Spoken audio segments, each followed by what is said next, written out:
bem, vamos iniciar aqui a nossa live de hoje. Estamos no YouTube, no canal oficial, no meu canal oficial, Daniel Rosenthal Oficial, e estamos também ao vivo pelo Instagram.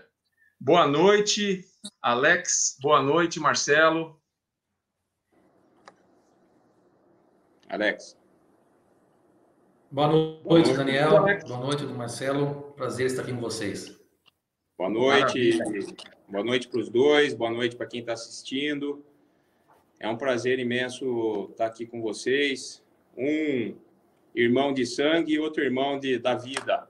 Aí para a gente bater um papo a respeito do comércio no Brasil hoje. Muito bacana. Então, o tema de hoje são os impactos da pandemia no comércio. E vamos abordar os aspectos jurídicos e os aspectos relacionados aos negócios.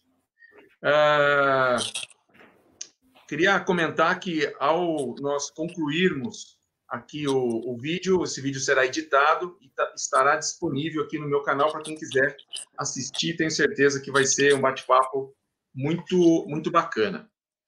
O principal objetivo é relatar os acontecimentos no segmento comercial e de negócios e jurídicos também, desde o início da pandemia, e citar o aprendizado e apresentar sugestões para a retomada das atividades, superando os novos desafios, já que agora nós já temos alguns parâmetros.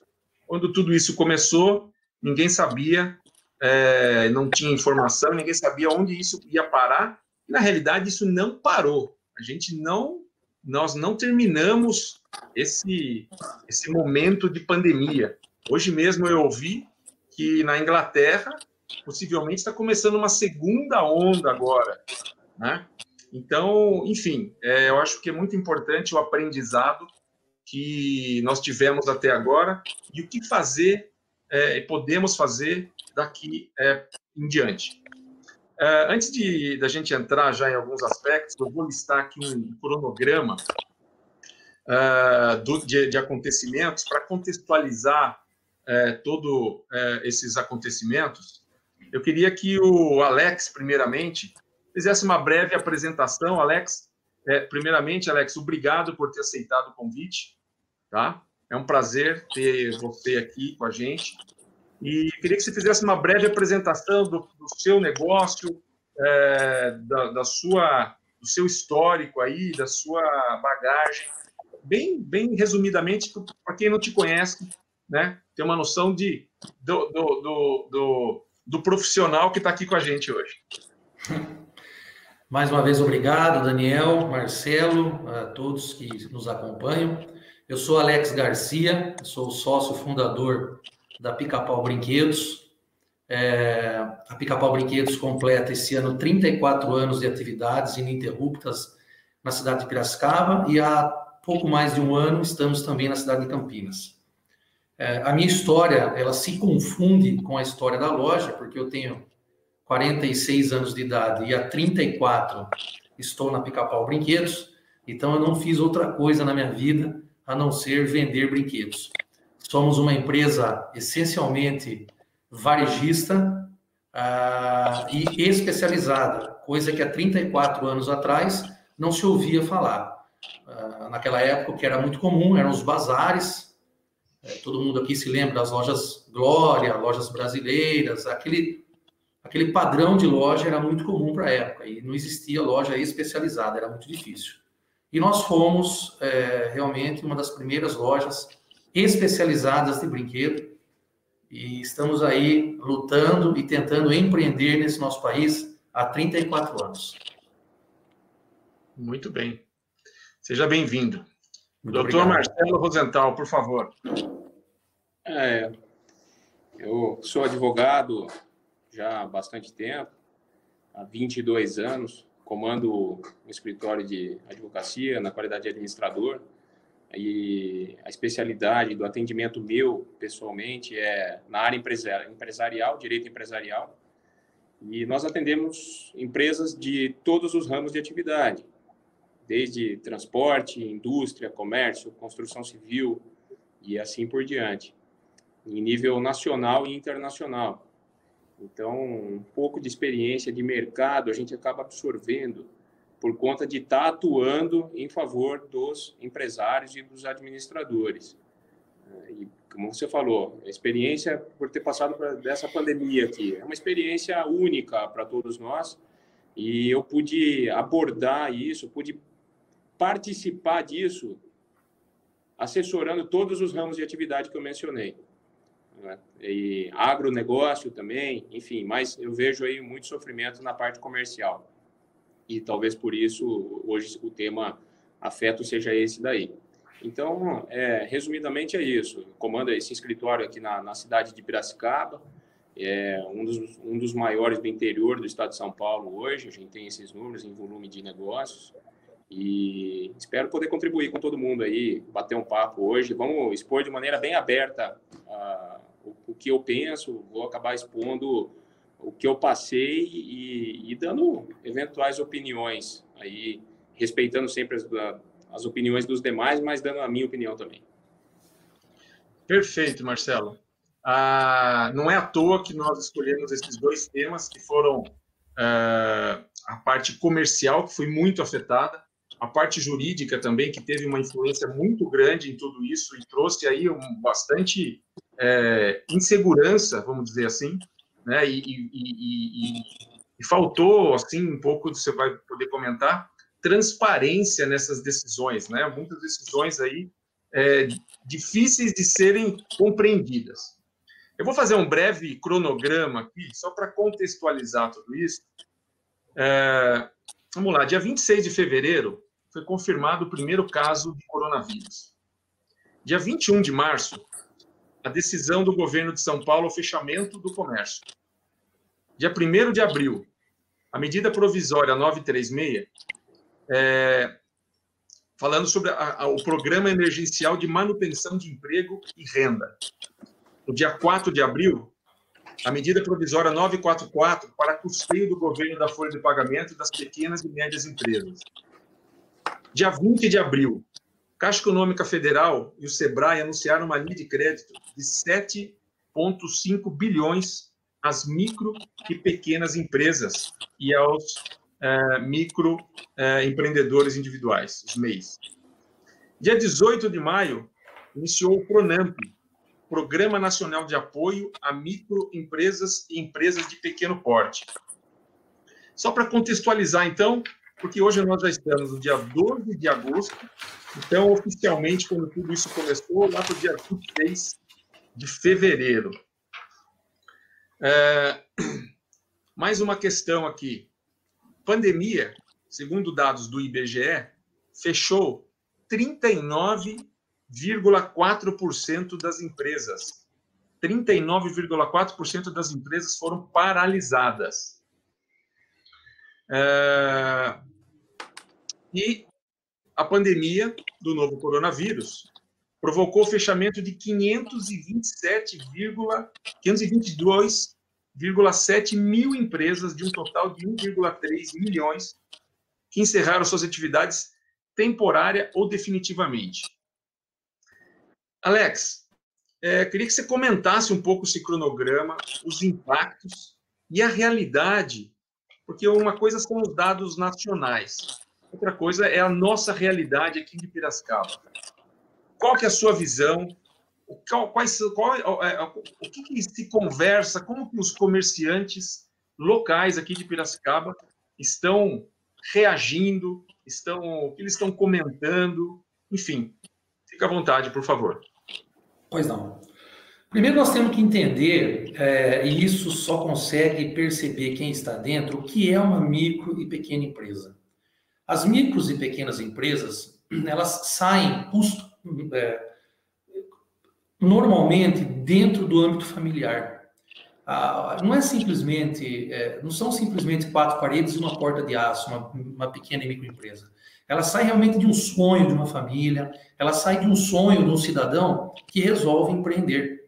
E como foi o nosso caso, por exemplo, geralmente esse cidadão utiliza recursos de verbas trabalhistas aí de 20, 10, 15, 20 anos para canalizar todo esse recurso dentro de um novo empreendimento que é onde nasce uma pequena e microempresa. Ninguém nasce grande, é muito difícil nascer grande, né? Todos começam, na maioria das vezes, com uma pequena e microempresa. Então, o nosso setor é um setor que ele é muito mais do que números, ele é muito mais do que simplesmente um estado físico, que é uma loja que você está vendo. É um setor responsável por mais de 16 milhões de empregos no nosso país. É um setor responsável por 30% do PIB do nosso país.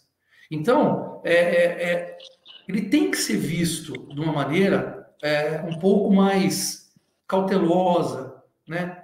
Geralmente é um segmento que os proprietários não detêm recursos para aguentar esse tempo paralisados. Então, assim, é muito difícil você falar de micro e pequena empresa. Que aí nós estamos falando de empresas até 49 funcionários e os microempreendedores individuais estão nesse meio. Então, há uma diferença muito grande quando se trata desse segmento de micro e pequena empresa.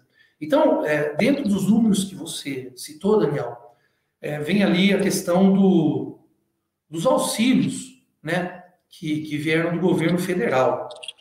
Todas as MPs, o Pronamp, se nós somarmos todo o recurso que foi disponibilizado pelo governo federal e dividirmos pelo número de micros e pequenas empresas que existiam antes da pandemia, não dá mais do que R$3.000 por empresa. É óbvio que não são todas as empresas que necessitam do auxílio, mas grande parte delas necessitaram e muitas não conseguiram, a maioria não conseguiu e acabou encerrando suas atividades. Eu estava numa reunião virtual semana retrasada e um gerente da Caixa Econômica disse o seguinte: ele tem uma carteira aqui de Piracicaba, tá? Ele tem uma carteira de 650 clientes. Apenas 18 clientes da carteira dele conseguiram o Pronamp. Então, no nosso país, o acesso ao crédito através das pequenas e microempresas é muito difícil. É muito difícil. Todos sabem disso. O Pronamp, por exemplo, ele não foi disponibilizado para empresas com menos de 1 ano de atividade. E vamos combinar, são as que mais necessitam de ajuda. Não tem histórico, não tem lastro, não conseguiram ainda se equilibrar nas contas, nas finanças. Então, a gente percebe que toda ajuda, claro, é muito bem-vinda, mas não é suficiente. E, diga-se de passagem, a única esfera que estendeu a mão, mesmo que parcialmente, para o empresário, para o pequeno empresário, foi a esfera federal. Então, o governo federal, ele nos mostrou uma luz no fim do túnel, mesmo que pequena. Então, ele prorrogou impostos, ele disponibilizou recursos. Os governos estaduais e municipais nada fizeram em prol da pequena e da microempresa. Não houve sequer um adiamento de imposto, nada, não houve nada por parte dos governos estadual e municipal. Então, realmente, é muito difícil mesmo. E o impacto, Daniel, Marcelo e amigos, é exatamente esse número que você disse. Então, a cada 10 empresas que existiam, 10 pequenas e microempresas que existiam antes da pandemia, 4 não reabrem as suas portas. É muito triste. Nós estamos falando de 40%, é um número absurdo, né? Não voltam mais. Então, é um momento que nós estamos vivendo complicadíssimo. O comerciante, o empresário, o varejo, ele está depressivo. Aqueles que conseguiram passar até agora não assim, estão abaixo do limite, né? Eu vi uma reportagem do senhor Angel Gurria, que é secretário nacional da ONU, dizendo que o impacto econômico gerado pela pandemia já é maior que a crise financeira de 2008. E ainda segundo o secretário, o cálculo para cada mês de quarentena, haverá uma perda de 2 pontos percentuais no crescimento anual do PIB.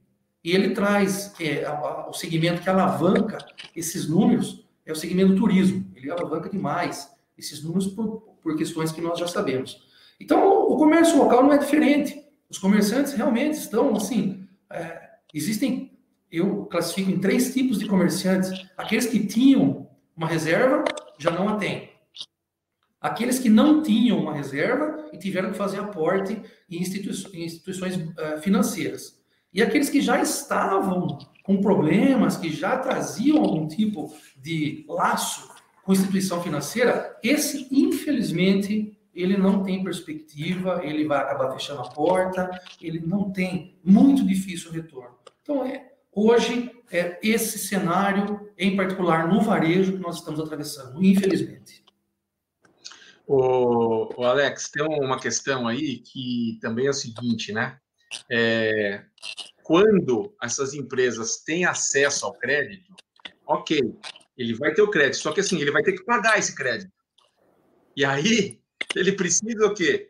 Se o negócio tradicional dele, que também não é só a questão da pausa, dos negócios pararem, né? Mas ocorreram muitas mudanças. Sim. Né? Você vê das lojas físicas para... foi muito acelerado a transformação digital. Quem não estava já num processo de transformação acabou sentindo muito mais. Quem já estava num processo conseguiu aí, né, está conseguindo aí meio se ajustar, tal. E mais um agravante, nós já vínhamos, né, abalados, nós já vínhamos aguardando uma retomada, né, desde o ano passado, as coisas já não estavam às mil maravilhas. Então, assim, uma pancada atrás, assim, de quem já estava machucado, né? Muito bacana. Doutor Marcelo, seguindo esse cronograma também, né? Como tem sido juridicamente para as empresas? Ocorreram mais demandas aí para o seu escritório? Que tipo? Ocorreram mais demissões, mais acordos, falências, ajustes, fusões? Comente, por favor. Veja só, o aumento do volume de trabalho para nós, desde o início da pandemia, quando foi instaurada aí a quarentena, foi gritante, um aumento muito grande do volume de trabalho para nós. Uma coisa que foge do normal. Por quê? As empresas começam a enfrentar problemas. E, enfrentando problemas, elas precisam de advogados, né? Então, tanto no sentido de orientação como resolução de problemas. E o que nós verificamos é que houve uma instabilidade muito grande das decisões tomadas entre governos federal, estadual e municipal. Então, o federal dava uma decisão, o estadual contradizia e o municipal não sabia o que fazer. Aí vinha o STF interferir em tudo. O que acontece? Hoje, nós tínhamos uma medida, essa medida para amanhã ela já não valia mais. Então, os advogados do escritório, nós tivemos que ficar diuturnamente acompanhando noticiários e edição de normas. E não normas só, como o Alex falou, o governo federal vem e atua, o estadual ele desdiz, e os municipais, cada um acabou fazendo do jeito que queria, né? E vem o judiciário para tentar controlar tudo. Então, ficou um negócio, ficou o chamado balaio de gato. Ninguém sabia para onde correr. E aí, orientação com o advogado. Até para nós darmos a orientação, acabou ficando um pouco mais difícil.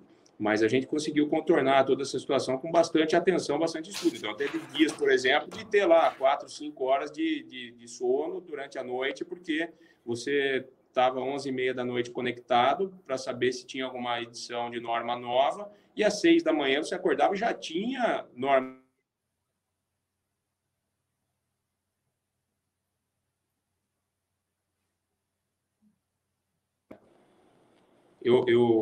Tá tudo bem? A conexão tá certa? Agora sim. Tá. Eu recebi uma ligação, eu estou fazendo pelo celular aqui, desculpem.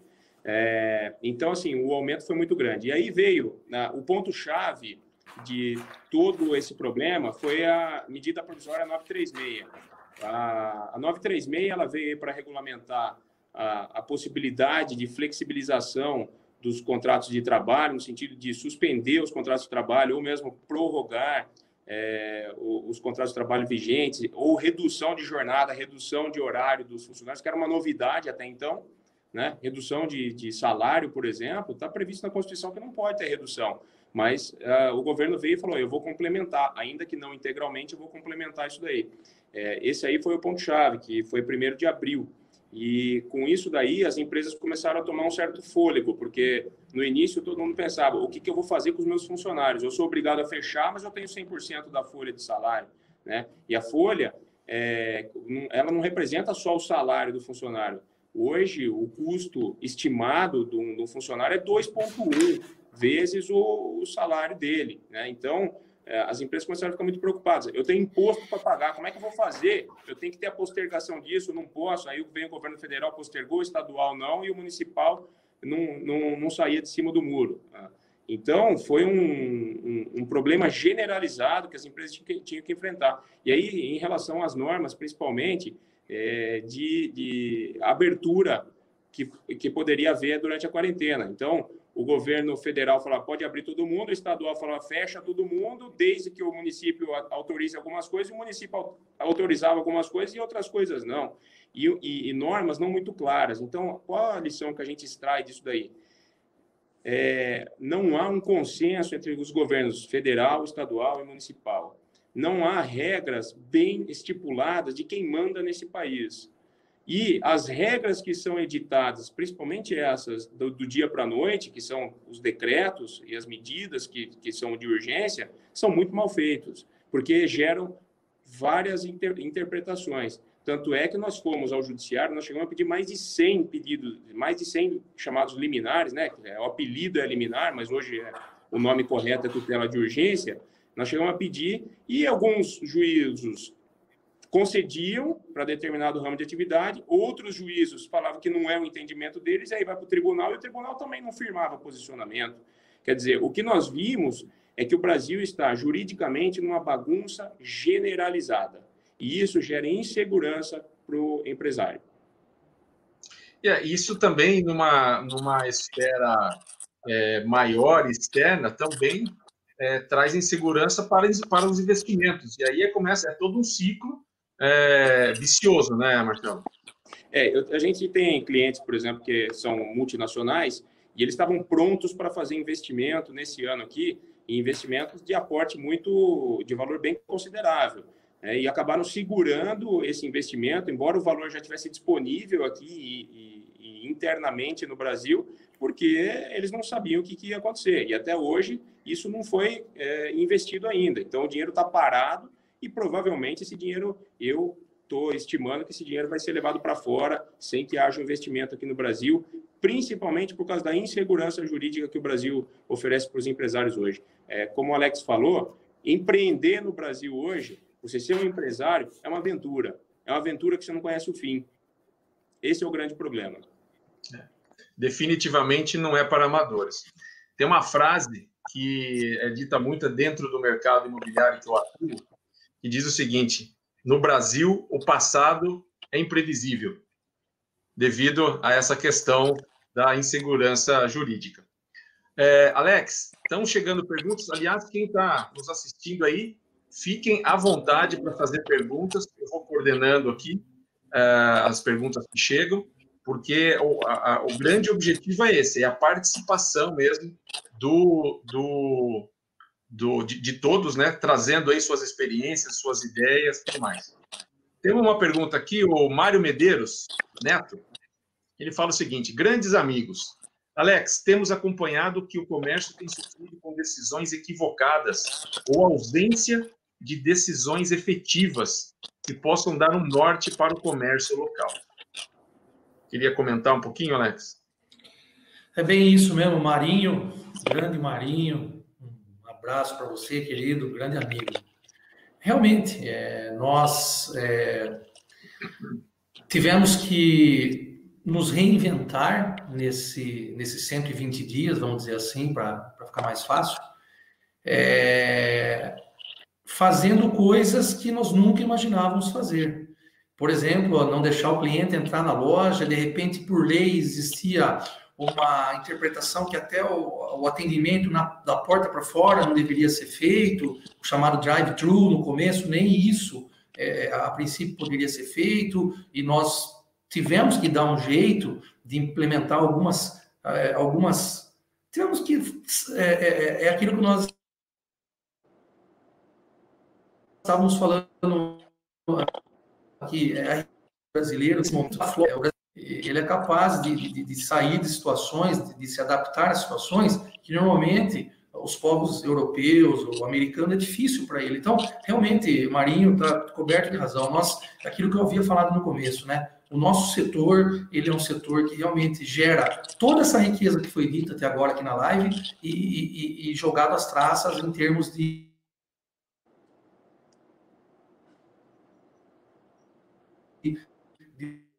uma atenção. Deu uma travadinha, Alex. Está. Voltou? Acho que sim. Me ouvem? Aproveitando a pausa aí, que também tem a ver com isso, o William Bueno, também um amigo nosso, ele, aproveitando esse gancho, aí você comenta e logo em seguida também o Marcelo comenta, e aí também nós temos aí a próxima questão que eu quero levantar para vocês. Mas o William pergunta o seguinte: acredito que o poder municipal poderia ter flexibilizado se tivesse ouvido os lojistas da cidade. O que você acha?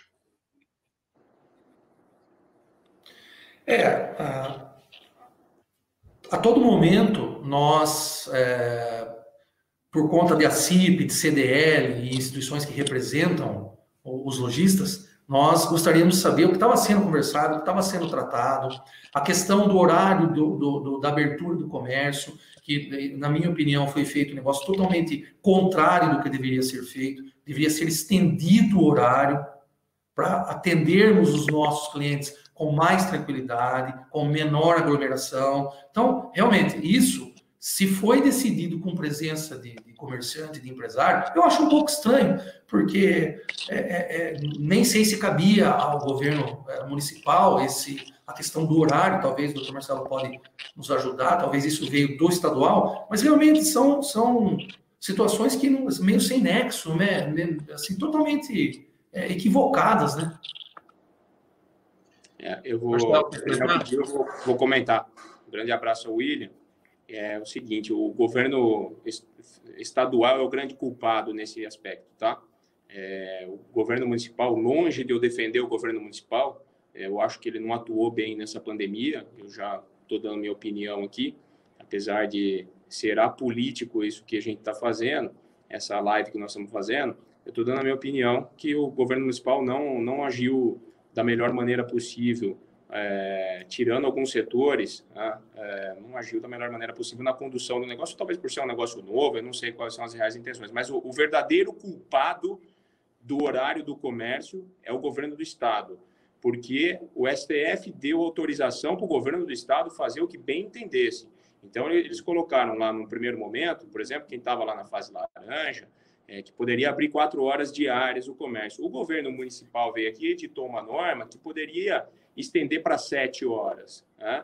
E aí teve uma ação do Ministério Público e a Justiça foi e cassou aquela medida provisória, aquele decreto do governo municipal que poderia abrir por 7 horas e falou, não, tem que obedecer o Estado impôs 4 horas. O que eu acho, aí, fugindo da esfera jurídica, eu acho um absurdo, porque se o negócio é não aglomerar, eles deveriam chegar ao comerciante, o governo do Estado, e permitir o seguinte: olha, você quer abrir, ao invés das 8 às 18, vai abrir das 7 da manhã às 7 da noite. Não diminuir o horário, mas sim aumentar. Nós vimos um grande problema com isso, né?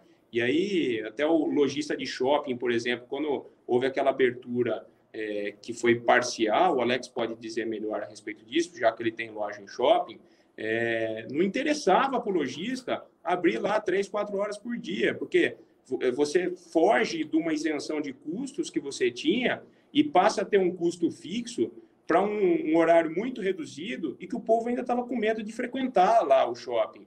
Conclusão, você fatura pouco, aumenta a despesa e o teu prejuízo é maior do que ficar fechado.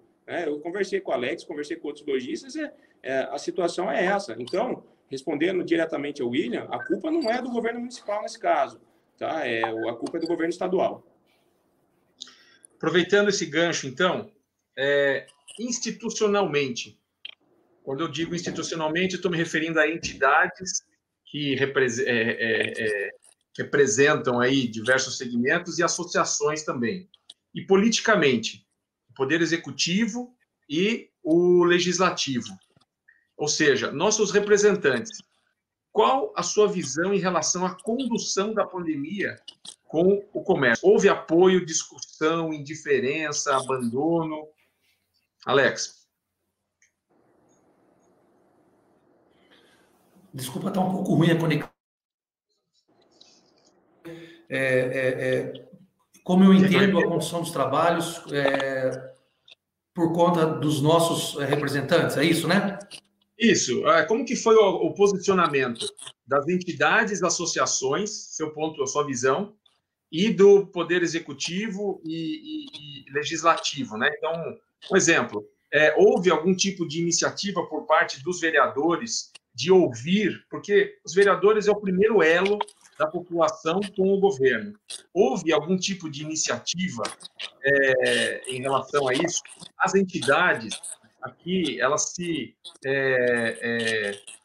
aproximaram para ouvir, para decidir? Qual que é a sua visão a isso? O que aconteceu em relação a essa parte institucional e política?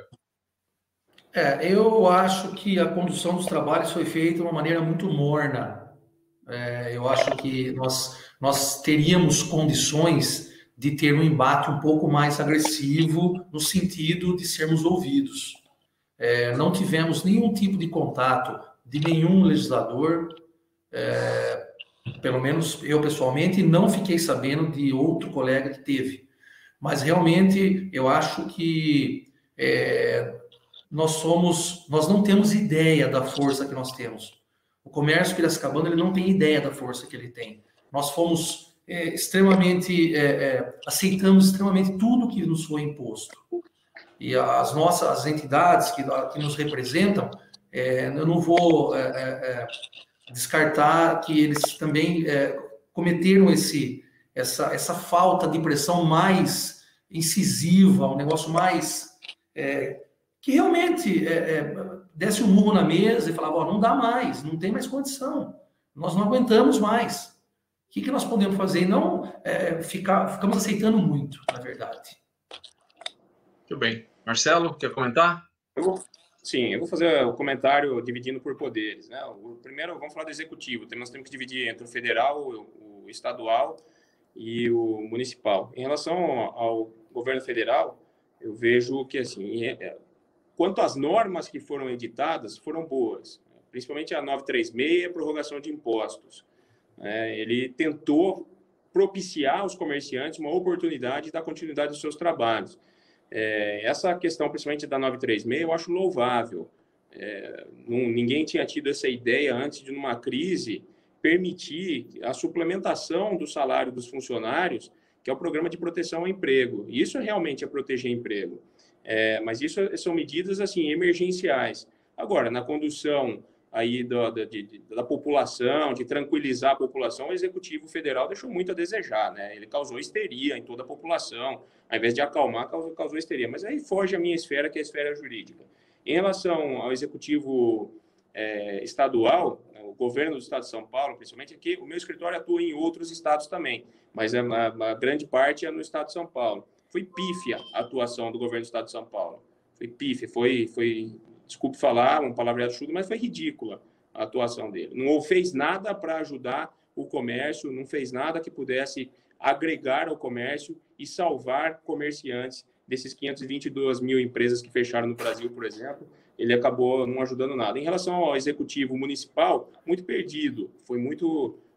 Estava na cidade de Piracicaba, muitas questões, assim, queria, às vezes, até ajudar, mas não ouvia muitos lojistas. O que aconteceu? Na sexta-feira, agora, passada, nós avançamos no Plano São Paulo, da fase vermelha diretamente para a amarela, pulamos a laranja. Um negócio inconcebível, um negócio que não se imaginava, né? Mas o que nós ouvimos falar é que foi por falha do Executivo Municipal, que antes não forneceu os dados necessários para o governo estadual, e aí nós não passamos para a fase laranja anteriormente. Quer dizer, as empresas permaneceram fechadas por um erro do Executivo Municipal por 1 ou 2 semanas ali. Então, a gente vê muita coisa que poderia ter sido feita e não foi. E mesmo assim, normas que foram editadas. Agora, você veja só, as entidades de classe, a CIP Piracicaba, a CDL e o sindicato do, acho que é Sincomércio, eles entraram com uma ação civil pública, eu não lembro que tipo de ação eles entraram, mas para tentar a reabertura do comércio, quando foi permitido para nós estarmos na fase laranja e a prefeitura chamou a responsabilidade para si e resolveu ficar na fase vermelha, com tudo fechado, falando que não tinha vagas em hospitais e os índices eram ruins. E essas entidades tomaram a atitude de ir para o judiciário, mas aí vem o judiciário e negou aquilo que os comerciantes estavam pretendendo na cidade de Piracicaba, que era um avanço de fase, uma reabertura, ainda que pequena, para poder sanar os prejuízos que estavam tendo. Em relação ao legislativo, eu posso dizer, em termos federais, vocês conhecem, está na mídia aí, vocês estão vendo. É politicagem atrás de politicagem, ninguém propondo nada que possa resolver juridicamente o problema das empresas. O estadual, nem ouvi falar de alguma atuação deles. Tá? E o legislativo municipal ficou quieto, acabou não tomando nenhuma atitude na cidade de Piracicaba. Eu vejo assim, salvo um ou outro vereador que acabou manifestando, todos acabaram ficando um pouquinho escondidos, mas teve exceções. Eu vi vereador tentando lutar, mas eram exceções. Em relação ao judiciário, por exemplo, o judiciário também não agiu bem, porque ele gerou uma instabilidade para todos, com decisões que uma hora pensava de uma maneira, outra hora pensava de outra, e no momento desse, o que nós precisamos é de unicidade de pensamento, é saber para onde vai, e isso o judiciário não propiciou. Agora, o que me deixa mais triste de ver, né, que me deixa mais magoado de ver, é que nenhum desses 3 poderes se dispôs a doar uma parcela do seu salário, dos seus vencimentos, para contribuir com os empresários, para contribuir com a população de baixa renda, com aqueles que estão passando fome, com os miseráveis, né? Salvo uma ou outra exceção, por exemplo, na cidade de Itu eu vi, lá a Câmara de Vereadores, eles reduziram o próprio salário 30% e destinaram para causas sociais durante a pandemia. Mas isso, nós contamos nos dedos de uma, talvez 2 mãos, o número de municípios no Brasil nos quais os políticos fizeram isso. Agora, e os deputados estaduais, e os federais, e os assessores de federais, senadores, presidente da República, quem que abriu mão do seu próprio salário? Os empresários estão ganhando 20%, 30% do que ganhavam, e esse povo não quer abrir mão de nada do que eles ganham. E trabalhando menos. Estão trabalhando menos, né? Uma outra reunião virtual que fazem, o próprio judiciário fazendo audiências virtuais, em sistema de home office ou atendimento virtual. Então, eu vi assim, eu fiquei bastante decepcionado com a atuação dos 3 poderes durante a pandemia e durante, principalmente, o processo de quarentena. Excelente. Queria comentar que eu concordo plenamente, faltou unicidade, faltou diálogo, porque como era algo extremamente novo, inédito, desafiador, então, assim, vamos tomar a decisão juntos, né? Vamos nos unir para tomar uma decisão juntos, porque se errarmos ou se acertarmos, né? Se acertarmos, todos vão se beneficiar dessas nossas decisões. E se errarmos, erramos juntos, né? Cada um expondo ali o seu ponto de vista. E realmente eu achei, também da minha parte, eu acho que faltou, teve muita inércia. Muita gente ficou parado, sem querer se posicionar, sem querer tomar nenhum risco. E com isso, eu pego... Daniel, Pois não. Apenas mais um comentário sobre esse tema que eu acho válido ressaltar, principalmente para nós, juridicamente leigos, é que comentar sobre o que passou é muito fácil, né? É que nem falar na segunda-feira quem devia ter batido o pênalti no domingo. É mais fácil. Mas... Quando o povo, quando a comunidade percebe ações atrapalhadas, sem embasamento, isso traz um descrédito muito grande na população. Acho bacana, pelo menos, que a gente leve isso para frente, tomara que não precise mais tomar decisões assim, mas que a gente leve isso para frente, né? Então, por exemplo, quando o poder público vem e decreta que apenas comércios necessários, me fugiu a palavra aqui, essenciais. Apenas os essenciais podem trabalhar. Aí tudo bem, ótimo. Os comerciantes, em geral, adotariam essa medida, ficariam em casa, não abririam suas lojas, não fariam atendimento em porta. Mas quando a gente percebe que uma zona azul continua funcionando, tá? Quando a gente percebe que lojas dos corredores do centro e dos bairros com produtos tidos como não essenciais não podem vendê-los, não podem abrir as portas. Mas os hipermercados podem vender esses artigos não essenciais. Então, quando o povo começa a perceber isso, começa a gerar um descrédito. E junto com o descrédito vem, inevitavelmente, a desobediência civil. Isso não tem como fugir. Então, o exemplo tem que ser dado. Porque senão não tem como educar o povo. O povo nunca vai ser educado, porque isso não é exemplificado de cima para baixo. Então, é apenas esse comentário que eu queria fazer ainda sobre esse tema. Eu também gostaria de acrescentar. Você pega, por exemplo, as lojas do Alex, muito bem equipadas, belíssimas lojas, por sinal, Alex.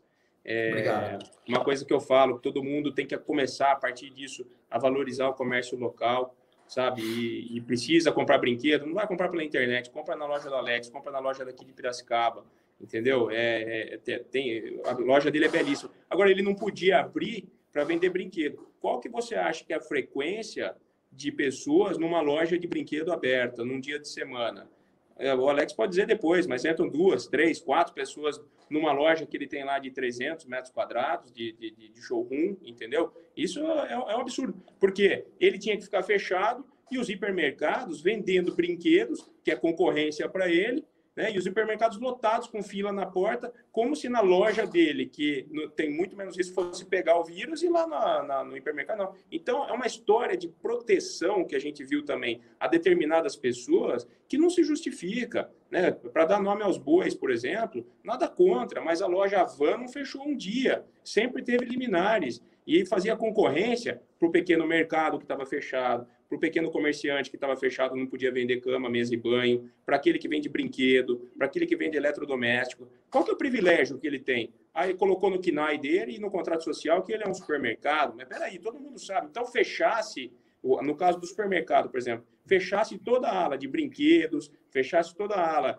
que vende coisas não essenciais, eletrodomésticos, e deixa só comida, então. Então, isolasse, poderia abrir o hipermercado, mas isolando a área para que fossem consumidos produtos essenciais. Então, o que nós vimos também, pudemos acompanhar durante essa pandemia, é que há privilégios ainda no Brasil para determinadas pessoas, coisa que se a gente quiser passar para um patamar um pouco maior em termos de economia, de educação, em termos de um país próspero, nós temos que abandonar essas raízes. Não, muito bem colocado. E ainda complementando o setor público também, eu estava falando da inércia, porque estavam numa situação muito cômoda, né? No final do mês, o salário deles está ali, né? Pingando, né? Religiosamente ali, né? Então, houve uma situação bem confortável para eles, mas realmente faltou iniciativa. E pegando gancho com essa parte política, dentro de alguns meses nós teremos eleições municipais, né? E grande oportunidade de expressar por meio do voto os nossos desejos, anseios, sonhos, insatisfações, para que a gente possa ter uma cidade melhor, mais próspera e repleta, e que vai estar repleta de novos desafios, alguns que já existiam e outros que se potencializaram com a pandemia. Alex, queria que você comentasse qual que é a sua visão em relação a essa questão política, que isso acaba o quanto que isso influencia, né, nesse momento, e quanto que nós precisamos, já que tudo está passando por uma transformação e com a pandemia teve uma aceleração muito grande em diversos processos, né? Muitas empresas aí tendo que se reinventar, se transformar digitalmente, se reestruturar, reduzir e tudo mais. O segmento político, ele ainda sofre de uma resistência muito grande, que é uma autoproteção. Mas se faz, eu colocaria até hoje como uma prioridade, embora seja muito difícil, porque eles fazem essa blindagem, mas a prioridade da transformação política, ela é essencial hoje. Seus comentários, por favor. Bom, um dos maiores líderes da humanidade já disse, né, que o que o preocupava não era o grito dos maus, mas o silêncio dos bons. E essa frase nunca foi tão moderna e tão da época que nem nós estamos vendo agora. Eu acho que as nossas escolhas, elas têm que ser apartidárias. As nossas escolhas têm que ser pela renovação, cada vez mais. Agora, mais do que nunca, pela renovação. Eu também tenho uma opinião pessoal sobre a questão política, no seguinte sentido. É comum nós termos a mania e o defeito de empurrar tudo que é ruim para os políticos, né? Ah, tá lá, olha lá, tá passando fome, né? Olha lá, o governador não vê, o prefeito não vê. Eu acho que nós aprendemos durante essa pandemia que nós, formadores de opinião, nós temos um papel extremamente importante na sociedade. E quando eu falo papel extremamente importante, não é comprar uma marmitex para quem passa fome, não. Porque nós, ou nossos pais, ou nós mesmos, dependendo da situação, nós conseguimos encontrar uma oportunidade na vida. E tivemos a competência de transformar essa oportunidade em alguma coisa. Alguns chamam isso de sorte. Quando a oportunidade encontra o competente. Eu não acho que é sorte. Eu acho que o competente conseguiu encontrar naquela oportunidade a oportunidade da vida dele. Ele se agarrou e foi. E esse povo que vive aí abaixo da linha da pobreza, esse povo que precisa ser assistido, às vezes passa muita oportunidade na frente deles, mas eles não são capazes de discernir, eles não são capazes de identificar aquela oportunidade. E isso cabe a nós, formadores de opinião. Nós temos um pouquinho mais de discernimento que a grande maioria da população, então nós temos que estender a mão. E quando estender a mão para o mais necessitado, não é necessariamente colocar a mão no bolso. É como orientação, é como, às vezes, uma simples palavra amiga, é como alguma coisa que vale ajudar, com a identificação de uma oportunidade que, às vezes, ele não está tendo. Então, isso compete a nós. Porque se nós fizermos isso de uma maneira bem feita, nós não vamos precisar jogar esses problemas para os políticos, porque a tendência é que esses problemas diminuam por conta das melhores escolhas que a população irá fazer, desculpa. Então, hoje nós podemos perceber que a maioria da ajuda que o povo necessitado recebe é de pessoas comuns, são de pessoas comuns como nós. Então, hoje eu vou até exaltar aqui o nome da Débora, minha amiga, do Exército de Formiguinhas, que é uma pessoa, uma pequena empresária. O Marcelo conhece o trabalho dela, uma pequena empresária que arrega suas mangas e foi auxiliar o pessoal das comunidades. Então, em 120 dias aí que ela está, pouco menos de 120 dias, ela já conseguiu arrecadar 3.000 cestas básicas. Então, nós temos que tirar o peso dessa assistência do poder público. O poder público tem que cuidar no macro. Ele não tem que cuidar do micro, ele não tem que cuidar do cidadão. Ele tem que dar oportunidade para o cidadão. O resto, nós temos essa obrigação de fazer. Então, eu tenho uma opinião muito particular. E inovação, gente. Temos que inovar, temos que renovar. A velha política já está escrito mais uma vez. Nós, entramos pelo cano por conta da velha política. A velha política está aí presente em todos os lugares. Esse é bom, esse é mais... Nós estamos sempre indo pelo menos ruim. Isso tem que acabar. Não pode existir o menos ruim. Tem que existir o cara. Tem que existir aquele que vai realmente trazer um pouquinho. Podemos ser da próxima vez, mas com esse trabalho de formiguinhas, como o Exército, na questão do amparo, principalmente o amparo psicológico, um amparo muito maior do que simplesmente, como eu disse, uma esmola. Não é isso que a gente precisa. A gente precisa dar realmente condições para que todos tenham discernimento de escolher bem. Eu acho que é isso. Excelente. Marcelo? Estão me ouvindo bem? Eu mudei de conexão aqui. Sim. Tá. Veja só, o Alex falou uma coisa muito importante, é que nós precisamos de inovação, nós precisamos de gente nova, nós precisamos largar raízes antigas que o povo está trazendo, que nós mesmos, empreendedores, nós empresários, nós trazemos raízes antigas na hora de votar, no seguinte sentido: eu vou votar no fulano porque ele tem chance e o ciclano não tem. E assim, continuam sempre os mesmos, e nada muda. Então, eu vejo, está na hora realmente de mudar, com eleições se aproximando.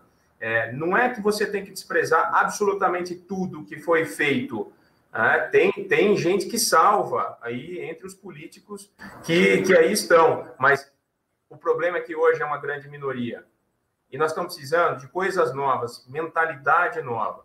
Eu vou citar um exemplo aqui, por exemplo, do judiciário, que as pessoas hoje em dia pegou na moda de reclamar do STF. O STF é o problema do Brasil hoje. E as pessoas vão para a rua e dizer, fora STF, vamos fechar o Congresso Nacional. Gente, isso desculpa, mas é um negócio que não dá para imaginar, inimaginável no mundo onde há democracia, onde os países democráticos imperam hoje no mundo. Então, você fala assim, você é a favor desse STF do jeito que está aí? Não sou a favor desse STF do jeito que está aí. O STF realmente precisa mudar, as condições de composição do STF precisam mudar. Só que como é que nós fazemos isso? É indo para a rua? Não é indo para a rua, é votando direito. Porque para mudar a condição de constituição do STF, nós precisamos de uma emenda constitucional, mudar a Constituição Federal. Então, as pessoas lutam por coisas erradas, tem que começar a se politizar um pouco mais para entender como é que funciona. Não é fora STF, deputados, façam alguma coisa por mim. Mudem a Constituição, por favor. E mudar em que sentido? Na forma de composição do STF. Nós temos 11 pessoas lá hoje com indicações políticas. Ou o presidente da República vai lá, seja qual for, esse, o anterior, os anteriores, ele indica uma pessoa que nem sempre é o mais adequado para o cargo, mas é porque foi advogado do partido, porque o fulano que é amigo dele que indicou. Isso está errado. Tem que chegar lá, juiz de carreira, meritocracia, é por mérito. Hoje, que a pessoa vai prestar um concurso para juiz, ele tem que tirar nota alta, ele tem que demonstrar conhecimento. O STF é a mesma coisa, é o cargo maior que tem hoje na justiça brasileira. De forma que, para chegar lá, o cara tem que conhecer muito, o cara tem que ter uma reputação ilibada, ele tem que ser inquestionável. E como é que você faz isso? Mudando a Constituição. Outra coisa, não pode se perpetuar no poder judiciário um sujeito desse. Ele tem, na verdade, que ter um prazo de mandato. Ele tem 5, no máximo 10 anos, e sai, dá lugar para outro, para ideias novas, ter uma rotatividade, ninguém se prender a políticos.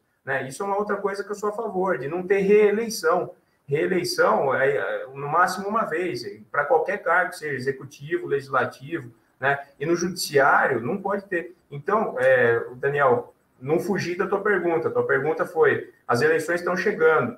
Realmente estão chegando, e as pessoas que hoje brigam por determinadas coisas não sabem que o momento de mudar é agora, é votando direito, é votando corretamente, vota para a pessoa que a tua consciência manda, não vota porque teu amigo vai votar, não vota porque o fulano não tem chance, entendeu? Eu falo, eu prefiro botar minha cabeça no travesseiro, dormir tranquilo, saber que a minha consciência está tranquila e ter votado numa pessoa certa, do que eu falar assim, eu votei no fulano, mas ele não é muito bom, Então, realmente, as eleições estão chegando e espero que todo mundo tenha uma excelente consciência, que possa votar corretamente, e essa é a nossa chance de mudar.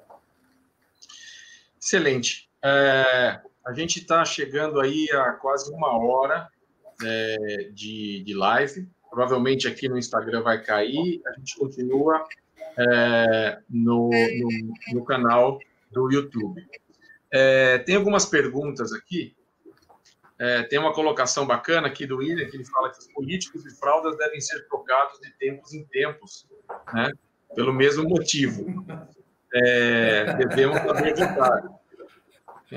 O Geraldo Teixeira também, nosso amigo, uma colocação bacana, duas, aliás, que, infelizmente, o povo, a grande massa, ainda pensa no modelo político assistencialista. E aí ele faz a pergunta, eu queria que vocês comentassem, como que nós poderíamos influenciar a massa, né, os mais pobres, os menos favorecidos, e eles são mais vulneráveis ao modelo da velha política. Alex.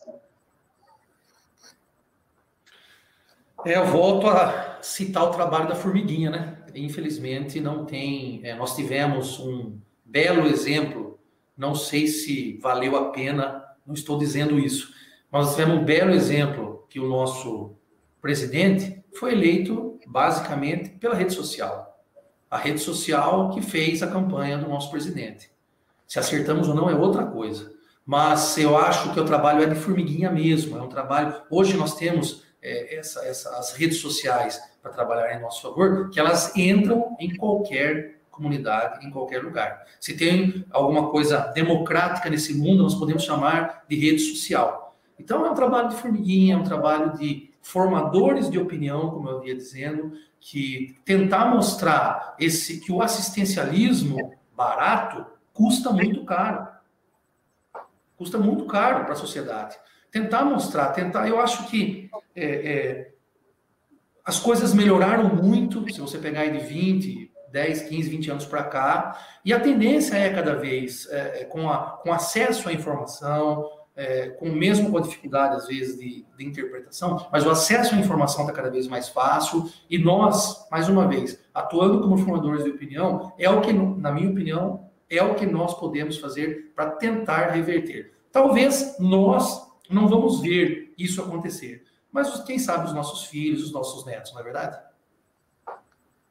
Na minha opinião, o importante é não desistir, é semear todos os dias e não desistir, não abandonar o barco nunca, porque nós estamos começando a plantar na cabeça das pessoas, dos nossos familiares, das pessoas no nosso entorno, ideias no sentido de que precisa mudar, e não é mudar assim, troca o político, não, troca mentalidade, não é trocar nomes, é trocar mentalidade, acabar com o assistencialismo mesmo, acabar com o negócio tem aquele velho ditado, fala, nunca deu peixe, né, a vara ensine a pescar, né, essa é a ideia, é o conceito do negócio, e não é porque o candidato vai lá e dá uma camiseta na pré-eleição, que o fulano tem que votar nele. Você tem que tentar influenciar essas pessoas no sentido de que, espera um pouquinho, a camiseta tua dura aí 5, 10, 15 lavadas, essa camiseta não é de uma boa qualidade. E depois? E aí? O que esse cara vai fazer por você? Qual é o benefício que você tem? Tem alguém lutando por você lá no poder? E realmente esse negócio de benefícios, a gente vê que não funciona, quem teve a oportunidade de conhecer países mais desenvolvidos que o Brasil, vê que nós não estávamos no caminho certo. O caminho não é esse, né? O caminho realmente é adotar uma política que todos possam ter condições iguais, né? Que todos possam concorrer em igualdade por uma vaga de emprego, por empreender, né? Sem nenhum tipo de desprezo, seja por classe social, preconceito, por raça, por credo, por cor, todo mundo tem condição de igualdade. Isso é um mundo mais... Aí você pode falar para mim, mas isso é utopia da sua parte. Não é utopia. É utopia talvez para a minha geração, mas eu estou plantando para as próximas, e a gente nunca pode parar de plantar para as próximas gerações. Não podemos perder a esperança, tem que ter continuidade isso.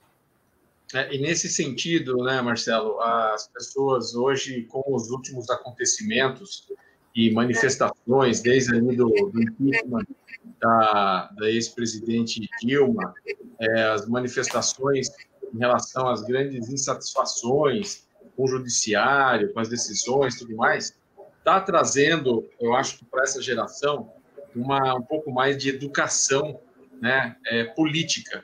e eles estão vendo que, você vê, tem alguns movimentos, como o próprio Partido Novo, tem aí alguns projetos de capacitação de pessoas que queiram entrar na política, porque você vê hoje, por exemplo, na pré-campanha, diversos, não é poucos, não, são diversos pré-candidatos a vereadores com discurso de prefeito. Eles não têm noção nem do papel dele, das funções de um vereador. E uma coisa super importante hoje, que assim, é muito claro e irreversível.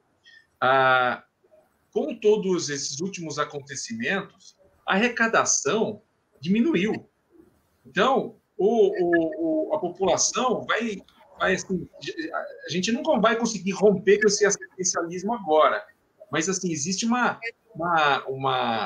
já está institucionalizado uma dependência do cidadão esperando receber, né, tudo do governo, né? Então venha tudo ao nosso reino, né? Mas a partir de agora, se não tiver, o meu ponto de vista, se não tiver uma participação mais ativa da população, cada um com as suas possibilidades, o seu engajamento, né? Cobrando dos seus representantes e também o governo, né? Os órgãos públicos, em todas as suas esferas, facilitando a vida do cidadão, desburocratizando para que ele possa, por exemplo, empreender, dar condições para que ele possa se qualificar, que é o que vai na linha que o Marcelo falou. Vou dar para você a vara, vou dar a isca, vou falar para você aonde você deve pescar e falar, ó, ali tem peixe, agora vá pescar. Então, é facilitar, desburocratizar, né, para que isso possa ocorrer. E eles acham que, quer dizer, eu acredito que a população hoje tem realmente que ter essa conscientização que, assim, ela terá que ser mais ativa, ela terá que ser bem menos dependente. Vamos para as nossas considerações finais. Eu pediria que o Alex fizesse suas considerações finais e também trouxesse aí uma conclusão no sentido de qual foi o aprendizado de tudo isso até agora, quais são as sugestões e o que ainda a gente pode fazer, porque ainda não acabou. O que a gente pode fazer a partir de agora, né, para que a gente ainda possa reverter ou minimizar toda essa situação. Me ouvem? Houve um corte aqui. Sim. Estão ouvindo? Beleza.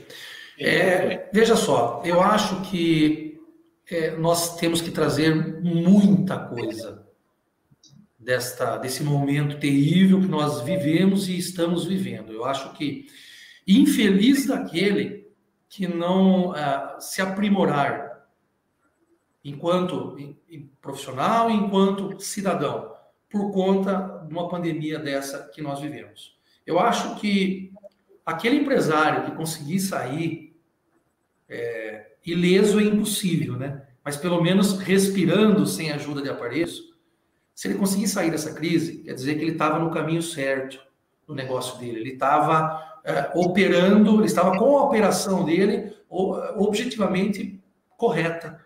Ele estava andando nos trilhos do comércio. O que nós temos que nos preocupar? Qual a saída para o comércio? O que vai mudar? É muito fácil responder, não, agora só vai vender o e-commerce. Eu não acredito nisso. Nós temos um projeto bacana de e-commerce, mas eu ainda sou amigo da relação interpessoal. Eu acho que a relação interpessoal, aconteça o que acontecer, não vejo ela simplesmente sumir. Eu acho que o Brasil ainda não tem uma malha de distribuição, e acho que vai demorar um pouquinho para isso, para que o e-commerce tome conta de uma maneira extremamente expressiva da relação compra e venda. O e-commerce cresceu, ele vai continuar crescendo, mas a relação interpessoal que você perde no e-commerce, você ganha na loja física. Essa satisfação do cliente de estar olhando no olho do vendedor, do gerente, muitas vezes do dono, eu acho que isso aí não tem preço. Porque hoje em dia, a diferença de valores, elas não são mais absurdas. Então, hoje, claro que você paga um pouco mais barato no e-commerce, mas você tem toda a comunidade da loja física que faz com que o produto custe um pouco mais. Você decide por comprar no e-commerce ou na loja física. Nós estamos cansados, ainda mais agora, de ver reclamações de vendas online, de compras online. O Dr. Marcelo deve ter aí um caminhão de processo. Tá? Por quê? Porque é óbvio, não tem uma distribuição a contento, não vai distribuir. Então, nós, no nosso delivery, por exemplo, a semana retrasada, estivemos na casa de uma cliente que ela comprou aquele produto que estava comprando de nós por 2 vezes em sites diferentes. Ela não recebeu de nenhum. Ela estava comprando a 3ª vez, em 1 hora eu estava entregando no distrito de Tupi. Então, essa relação a gente não perde. O foco no cliente, o cliente satisfeito, a gente não vai perder no tete-a-tete. E, para finalizar, eu acho que essa pandemia tem que servir para nós, enquanto homens, enquanto cidadãos, enquanto pais de família, enquanto empresários e enquanto cristãos, nós vamos sair muito mais amadurecidos do que nós entramos. Com toda certeza, basta um pouco de discernimento para fazermos novamente aquela pergunta que sempre vem à mente: o que nós estamos fazendo aqui? Eu não posso simplesmente passar por aqui sem deixar um legado para os meus filhos, para os meus netos. E, nesse momento, eu acho que aflora o adjetivo mais nobre que existe no ser humano, que é a solidariedade. E isso vai fazer com que nós possamos sair desse momento muito mais fortalecidos, enquanto homens e enquanto nação. Mais uma vez, muito obrigado pelo convite. Daniel, Marcelo, um prazer muito grande estar aqui. Vocês que nos acompanham, espero ter... Eu aprendi muito aqui hoje. Talvez tenha passado um pouco da nossa experiência e estaremos sempre à disposição para um próximo bate-papo. Fantástico. Muitíssimo obrigado, Alex. Tem até aqui um comentário, antes do Marcelo fazer as considerações finais. O Marinho dizendo aqui, muito boa, esclarecedora a live, parabéns aos participantes. A Débora Ferraz entrou aqui também, dizendo aqui, boa noite, as comunidades estão precisando de oportunidades, chega de promessas. E o Geraldo Teixeira também, concordo com o Alex, o ser humano é sociável e tem a necessidade de entrar em contato com o produto e pessoas para mostrar e falar dos produtos. E realmente, né, hoje que faz muito sentido em todos os segmentos é a experiência do cliente. Né? Você tem ali, ele quer tocar, ele quer aquelas questões sinestésicas, né? Testar, pegar, ouvir, sentir, e realmente essa questão interpessoal é algo que eu valorizo muito também, é o olho no olho, porque a tecnologia o e-commerce utiliza muito da tecnologia, ela vem para diminuir, né, e excluir processos ineficientes, mas nada substitui a intuição e a energia humana.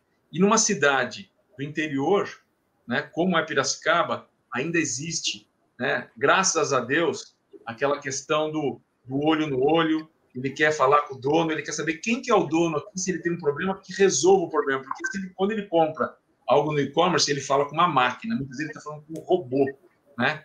Então, o quanto que isso realmente é importante. Marcelo, por favor, suas considerações finais, todo o aprendizado e ideias e sugestões que a gente pode ter a partir de agora. Eu vejo que nós não somos da atual geração, né? Nós somos uma geração anterior que gostamos muito desse contato, né? Eu, pessoalmente, nós que observamos bastante a quarentena, óbvio que tinha que trabalhar também, tinha que tomar conta de várias coisas, mas acabamos observando no sentido de não ter um convívio social. A gente sente muito falta do convívio social. Sinto falta de comprar um negócio na loja do meu amigo e bater um papo com ele e dar um abraço nele. Isso faz falta demais para quem foi criado assim, né? Eu acho que o principal prejuízo pessoal para todos é justamente essa falta de contato social, essa falta do contato com o ser humano. Eu posso dizer para vocês assim, um pouco de experiência dessa pandemia que você perguntou, Daniel. Então, Por exemplo, no ramo do transporte, que a gente atua para assessorando o ramo do transporte, chegou até a melhorar para algumas empresas. Aquelas que fazem entregas, aquelas que levam mercadoria, porque todo mundo ficou em casa, precisava ter entrega. Então, o ramo do transporte chegou a melhorar até para algumas empresas que a gente assessora. Em relação à construção civil, manteve. Né? A construção acabou, já não estava muito forte, mas acabou mantendo, porque em nenhum momento teve restrição aí da construção civil, no sentido de ter que parar efetivamente de trabalhar. O agronegócio hoje está melhor do que 6 meses atrás. Ontem, dados do IBGE, 4% a safra foi superior de soja do que no ano passado, no mesmo período. Então, e não é só a soja, são vários outros fatores do agronegócio. O agro promete aí, com várias obras de infraestrutura que estão sendo feitas, o agro promete para os próximos tempos. Por que comentei desses ramos? Porque, assim, o Brasil vai quebrar, o Brasil vai falir? Não vai. Tem ramo que está andando, né? Talvez haja uma migração das atividades em relação à alimentação. Para a maioria piorou, mas para alguns melhorou, porque você pega alguns restaurantes, por exemplo, eles reduziram o quadro de funcionários, suspenderam o contrato de trabalho, conta de água e energia caiu lá para baixo e estão vendendo bastante no delivery, porque as pessoas em casa estão pedindo bastante no delivery. Então, eu conheço, tem empresa que a gente assessora que fala assim, se continuasse quarentena por mais 2 anos, eu estava feliz, estava dando risada daqui até aqui. Tá? Mas para a grande maioria, não, foi ruim.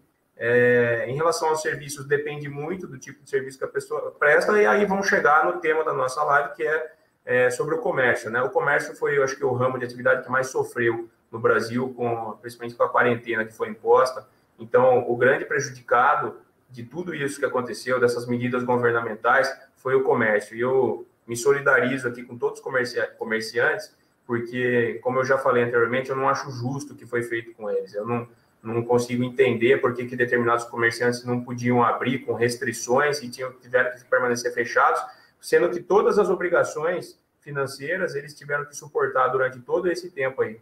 Teve uma redução de aluguel, teve uma redução de contrato de trabalho, do salário da jornada, mas não foi suficiente. Quando você praticamente zera seu faturamento, não adianta você reduzir sua despesa para 40%. Você tem ainda essa margem de 40% aí que não dava para bancar. Em relação ainda ao comércio, eu vejo que uma lição que tirou é que realmente o e-commerce veio para ficar, embora muita gente prefira o contato comercial, o e-commerce deu um boom, né? Foi muito grande o aumento do volume de vendas no e-commerce, e a gente fez muito contrato de e-commerce recentemente aqui no escritório também, de pessoas que não estavam preparadas. A pessoa deveria ter feito os contratos de e-commerce há 1 ano atrás, mas resolveram fazer durante a pandemia agora, às pressas. Quer dizer, é um negócio, tudo que é feito às pressas, a tendência não é funcionar da forma mais adequada, né? E está apagando incêndio. Uma terceira coisa que eu quero comentar é que espero que nunca mais tenhamos uma pandemia dessa, mas se tivermos, que fique a lição que as pessoas têm que aprender a empreender, porque muita gente começou a empreender sem saber. Eu vou abrir um negócio, mas pera um pouquinho, você tem planejamento? Quanto que custa isso? Né? Eu vi um especialista falar no assunto esses dias. Se você tem um capital de giro de R$200 mil para uma mercadoria no comércio, na verdade, no teu planejamento, você tem que ter 320 mil em caixa, 120 mil é para eventuais problemas que você tem. E que problemas? As empresas não percebem, mas elas têm um passivo oculto muito grande. Um erro que tenha numa contabilidade, um funcionário que está mal registrado ou que o contrato dele não está bem feito, gera uma ação de execução fiscal, gera uma reclamação trabalhista de centenas de mil reais. Então, as pessoas têm que ter um planejamento, não só financeiro, como jurídico. Acho que a lição que fica aqui vou abrir meu negócio? Tá, eu preciso planejar primeiro. Não abrir e depois ver o que vai fazer. Porque dessa forma, o que acontece? 522 mil empresas fecharam, segundo os dados que o Daniel passou no início da live. Dessas 522 mil, quantas que já vinham capengando? Quantos que já estavam para fechar? Será que já não estavam fazendo hora extra aqui? Será que não foi uma seleção natural? Temos que pensar dessa forma. Talvez aí, vou chutar um número meu pela percepção que eu tenho. Das 522 mil, entre 300 e 400 mil empresas, já não tinham condições de estar no mercado, porque não tinham planejamento para isso. né? Agora, entre 120 e 220 mil, fazendo esse paralelo aí da minha estimativa, são empresas que realmente eu me solidarizo e falo assim, olha, eles não tiveram culpa nenhuma e foram apunhalados pelas costas. E realmente acho que a palavra é essa, porque, eu repito, o comerciante realmente foi o que mais sofreu. Uma penúltima consideração que eu quero fazer em relação à valorização do comércio local. Todo mundo tem que fazer, eu valorizo o comércio local, mas aí você senta na frente da tela do teu computador, você vai lá e comenta uma coisa pela internet, né? Porque é R$2 mais barato. Tá bom, e se der um problema da falta de entrega? Aí você vai gastar tantos R$1.000 com um advogado para entrar com um processo para poder fazer a sua entrega. As pessoas não enxergam isso. Eu passo que se você for na loja, você experimenta, você pode trocar, você é bem atendido, você sana as suas dúvidas, é um ser humano que está te atendendo. E, eu vou pagar 10, 15, 20 reais, tem seu preço, é o preço da tranquilidade, é o preço da honestidade, é o preço... Então, por isso eu falo, valorize realmente, de fato, o comércio local, porque eles é que sustentam a cidade, eles movimentam a máquina. Eu não lembro agora especificamente, mas se eu não me engano, serviços e comércio movimentam 69% da economia nacional. Ou seja, indústria, construção civil, transporte ficam só com os 31% restantes. Então, veja a importância do comércio e dos serviços na economia nacional. E por isso que tem que ter uma certa união, uma união um pouco maior entre os comerciantes. E, por fim, a lição maior que eu acho que temos que ter é uma lição pessoal, né, nem de negócio, nem comentando na área jurídica, é no sentido de humanização mesmo. Eu vejo que essa pandemia fez ressaltar o melhor lado e o pior lado das pessoas. Aquele que já era ruim ficou pior ainda, e os que eram bons ficaram melhores ainda.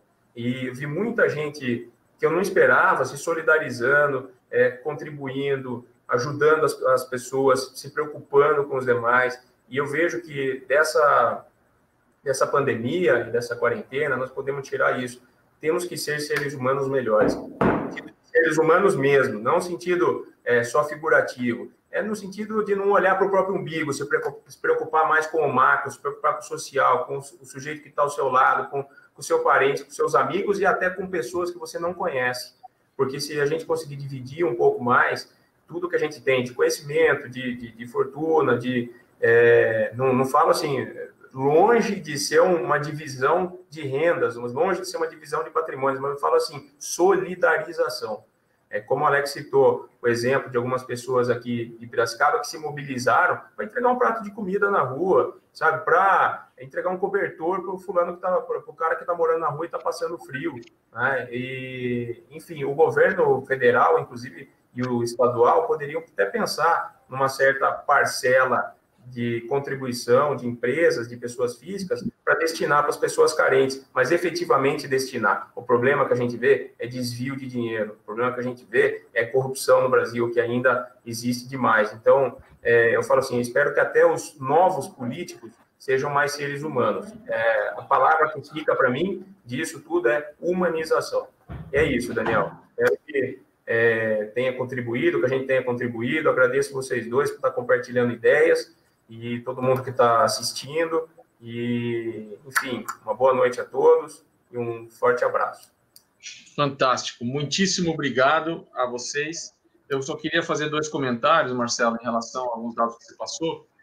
Temos aí o fechamento de empresas, mas é o fechamento oficial, porque nós estávamos conversando recentemente que muitas empresas gostariam de fechar, mas só é possível fazer o fechamento de uma empresa quando não tem mais nenhum débito. Então, você vê a quantidade de empresas que a gente pode ter aí que realmente não conseguem fechar. Eu tive uma iniciativa, eu ia comentar antes, estava esquecendo, que era no sentido de valorizar o comércio local. Eu criei um site chamado Piraconecta, é o piraconecta.com.br, onde ele é totalmente gratuito para os comerciantes, os pequenos comércios e os profissionais liberais, autônomos, poderem se cadastrar e ali as pessoas encontrarem produtos e serviços que elas estão precisando. Então, é uma forma de valorizar, e eu ainda acrescentei, coloquei lá mais 30 cursos online gratuitos para que as pessoas que estejam iniciando um novo negócio, ou já têm o seu negócio e queiram melhorar, possam se capacitar e se qualificar para que possam fazer uma gestão melhor e ter melhores resultados. Concordo plenamente que eu acho que foi um período de uma grande evolução, onde eu ouvi um trocadilho esses dias que eu achei perfeito, e diz que a gente não precisa de tanta imunidade, nós precisamos, nesse momento, de mais humanidade. Então, é o ser humano, realmente, que precisou parar um pouquinho, né? Eu brinco que como se fosse um jogo de cartas, e nós tiramos uma fichinha, a fichinha chamava Covid-19, e a fichinha dizia o seguinte: volte ao início do jogo, o caminho que vocês estão indo por aqui não vai te levar a lugar nenhum. Então, é um momento realmente que pôs todo mundo dentro de casa para a gente parar e refletir sobre tudo, sobre nós, sobre a sociedade, sobre o próximo, enfim, tudo da nossa vida. Super obrigado, foi muito bacana. Obrigado pela participação de todos aqui, das perguntas, muitos dos nossos amigos aqui, também aqui, ó, o Rogério Silvano, o Guto Pessotto, Jair Ribeiro e vários outros. Super obrigado. Espero em breve poder contar aí com a contribuição de vocês, as reflexões, as ideias também, para que a gente possa ser mais ainda do que nós somos, né? Que nós temos já esse conceito, já esse princípio dentro da gente, de ser mais solidário ainda, contribuindo com o que a gente tem de melhor, as nossas experiências, as nossas ideias, né? E assim todos saem ganhando. Ok? Muito obrigado e até a próxima. Tchau, até mais. Boa noite. Um abraço, boa noite a todos.